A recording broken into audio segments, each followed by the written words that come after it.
ay wolof ak sëñ Makhtar dina ci ñëw mais man li may wax ñun ay wolof la ñu nekk ay dëkkandoo Seydi Hadji Malick dëkk Tiwaawan juddoo Tiwaawan jànge Tiwaawan xam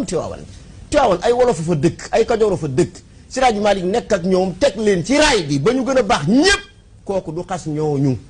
am na wax yoo xamante ni bii buñ ci sori vraiment yooyu noonu ay caaxaan képp la wax yi nañu ni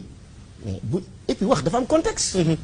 contexte wax bi lan moo ko indi dafa am ku njëkk a wax waaw koy lan moo tax ñuy ragal affaire yi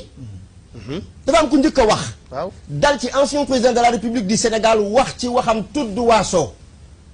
du loolu moo indi wax ji waaw léegi yow nga bëgg a fay wax jooju noonu étouffé ko parce que ñun def nañ communication su fekkee dafa am benn wax bu jóg nga bëgg a fay wax bi da nga naan xaaral ma yëkkati wax bu ko gën garaaw su ko def nga daal di étouffer information boobu c'était une manière d'étouffer cette information qui lui est antérieure tout simplement loolu moo tax ñu def ko mais malheureusement fi ni ñu ko defee baaxul te li ñuy wax du loola gis nga nag façon boobu noonu pratique yooyu di am ci réew mi lañ war a baax te ba pare taalibe yi am taxawaay te am fulla te amul fit sëriñ bi man lii laay wax ah mais nekk fii gis nga xaala xiila yi nag baax na lool waaye dafa am ñu ko moom de yonent bi sallallahu alayhi wasallam ñamu waxtaanal ci diine ji ba ñu nangu wër ko ñooñu la daan wax xaala xiila waaye am na ñoo xam ni wali nabi adina al baari bi nasbi rahan Ahmed tàng na de te duq haamata dil inkaari wa shaham foofu lan toll déet Ahmed dafa nàgg rek xoolal man samay wax laay wax yaa may dégg bu baax bàyyi ma wax samay wax dégg nga man li may wax mooy dafa am loo xamante ni bii ni mënul la nekk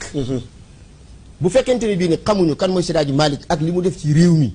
dañuy bàyyi ñu wax leen ko su ko defee bu ñu ko xamee am na kaddu yoo xamante ni bii ne nit du ko xalaat yàlla tere di ko sax jegeñal ak di ko xawma nu ko wolof di waxee noonu ñooru xawma am na beneen baat waaw di ko jegeñal Seydi Hadji Malick radiyallahu taala anhu sëñ bi ñu baal ñun amuñu fayda billaahi barke Cheikh Tidiane ñu amuñu fayda dañuy wax rek taalibe léegi man dañ ma yéem parce que xam nga lu tax benn mbir day am ñu ne fa naan waaw dañuy consulté wu toog waxtaan ñu ne non non nañ ko defal ay dogi lan la dogi lan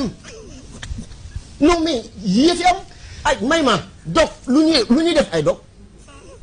mais koo xamante ni bii ni mën ngaa dem waaxu ba ci garabu niin gi fàq ya ëpp naa def déglu ma man samay wax laay wax xawoon naa def nga jëm non waaw waxal ma rek man li may wax laay wax li may wax laay wax waaw les sages ont parlé